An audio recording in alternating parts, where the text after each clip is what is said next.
बंदर और मगरमच्छ की कहानी। मेरा कलेजा तो पेड़ पर टंगा है।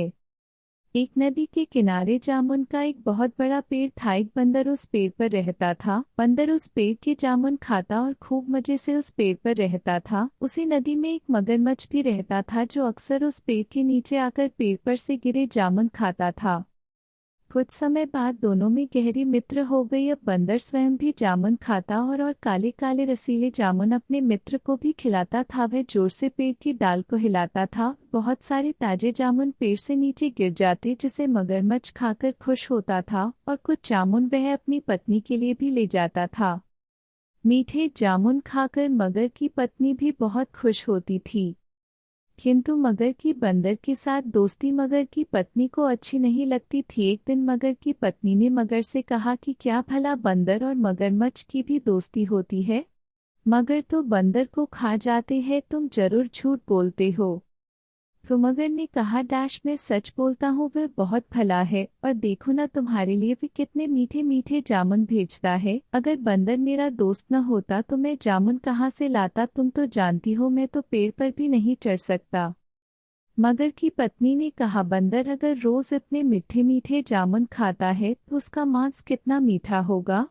उसके मन में एक युक्ति सूझती है। वह अपने पति से कहती है, अगर सच में बंदर तुम्हारा दोस्त है तो उसे किसी दिन अपने घर खाने पर बुलाओ। मैं भी उससे मिलना चाहूंगी जो मेरे लिए रोज इतने मीठे मीठे जामुन भेजता है और मैं भी उसकी खातिर करूंगी। बेचारा भोला मगर भी उसकी बातों में आ जाता है और खुशी से कहता है, हाँ ये तुमने सही कहा, मैं आज ही उसे अपने घर खाने पर आने का न्योता दूंगा। मगर की यह बात सुनकर मगर की पत्नी खुश हो जाती है। मगरमच्छ सुबह ही अपने मित्र बंदर से मिलने जाता है और जाकर उसे अपने घर पर खाने का न्योता देता है। बंदर उसकी बात सुनकर खुश होता है और चलने को राजी हो जाता है।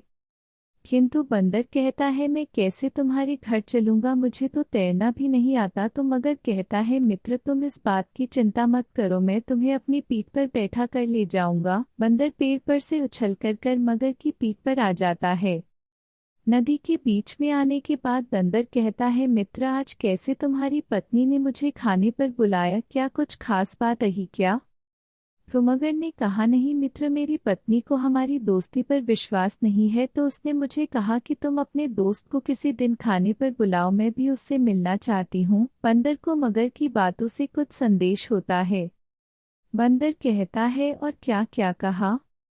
तो मगर कहता है, कुछ दिन पहले मेरी पत्नी मुझसे कह रही थी कि मीठे मीठे जामुन खाने वाला बंदर का कलेजा भी कितना मीठा होगा। इस बात को सुनकर बंदर सब समझ जाता है और डरने लगता है, लेकिन अब वह नदी के बीचों बीच था, कुछ कर भी नहीं सकता था।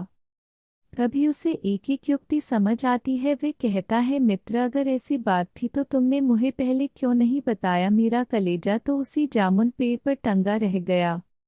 मूर्ख मगर बंदर की बुद्धिमानी भरी बातों को नहीं समझ पाता और दोबारा उसे नदी किनारे जामुन के पेड़ के पास ले आता है और कहता है, जाओ मित्र, कलेजा उतार लाओ। बंदर भी किनारे आते ही उछलकर जामुन के पेड़ पर चढ़ जाता है और मगर से कहता है, अबे मूर्ख, क्या भला कोई अपना कलेजा भी निकाल कर रखता है? तुम मेरी दोस्ती के लायक नहीं, आज से मेरी और तुम्हारी दोस्ती भी खत्म। और जाकर अपनी पत्नी से कहना, तुम सबसे मूर्ख हो जिसे यह भी नहीं पता कि कलेजा निकाल कर रखने की चीज है या फिर नहीं। शिक्षा। इस कहानी से हमें यह शिक्षा मिलती है कि संकट के समय भी हमें घबराना नहीं चाहिए और बुद्धि से काम लेना चाहिए।